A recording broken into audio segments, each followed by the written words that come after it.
To begin with, obviously, do you see that Ajit Agarkar-led selection committee has been a bit ruthless when it comes to selection in recent times? I don't think ruthless is the right word. I think they have been very forward-thinking, very proactive.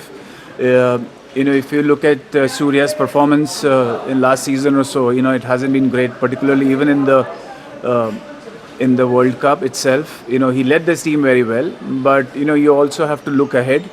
I think which is what Ajit's selection committee has been doing. But talking about someone like a Suryakumar Yadav, he has won you the T20 World Cup, but he misses out. He finds himself in out of the T20 setup. Does it come off a bit unfair? Would you say? I wouldn't say it's unfair. It was on the cards. It's a cutthroat world out there. If you look at the talent at our disposal, especially in the T20s, I think India can definitely field 2 or 3 teams at international level. So idea is to keep performing, and also I'm sure selectors must have factored in that they are going to play in Olympics in 2028. We are looking at 2 years hence. So is Surya going to be considered as the captain then? I don't think so. Selectors considered Surya.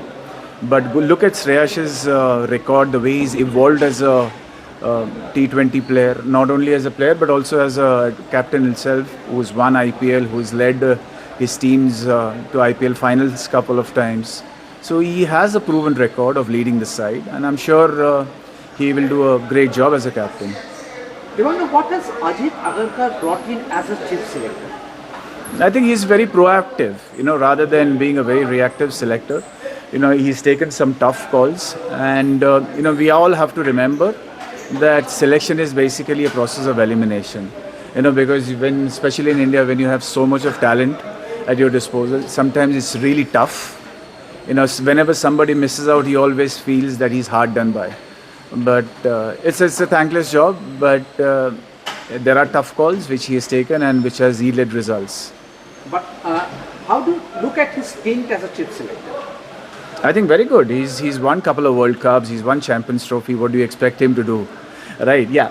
As far as Test cricket is concerned, during his tenure, India may not have done well. But the new lot that played in England last year, we were able to get a draw. I think, we got a draw in England with a fairly young side, new side, under the leadership of Gill. But how to look at this change in shift?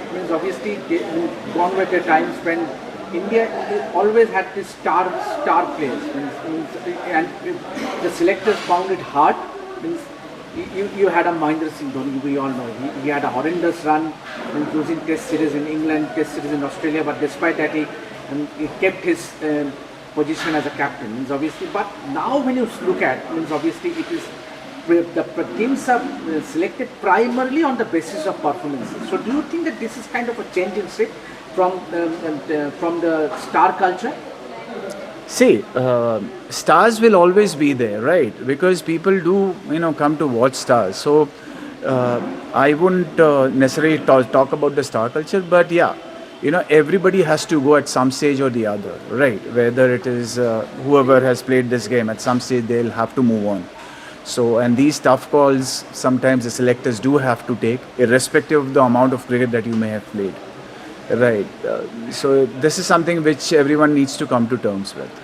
And now talking about Vaibhav Suryavanshi, are you in favor of getting him picked in the Indian team, which he is now? Because obviously he has been picked for the upcoming T20I series against England and Ireland, and also in Asian Games squad.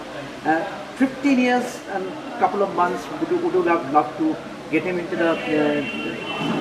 Actually, Agarkar went on to say that he literally pushed us getting him into the side with his performance. I mean, he's just barged into the team, basically. If you look at his performance, it's been sensational. Age shouldn't be a criteria when it comes to getting selected. You look at his performance over the last 2 IPLs, the way he's performed against some of the best fast bowlers in the world. And I would particularly like to highlight this year's last couple of innings where he got 90, 97 in 27 balls, and in the qualifiers he again got a 90. But different innings, two completely contrasting innings he played. Right, the wickets were falling from the other end, but he played his game, and the best part was he was able to rotate stride. He almost took 20 odd, singles, so which is even more dangerous. Right, people are always saying that he's just hitting his way out, and someday he'll be, found out.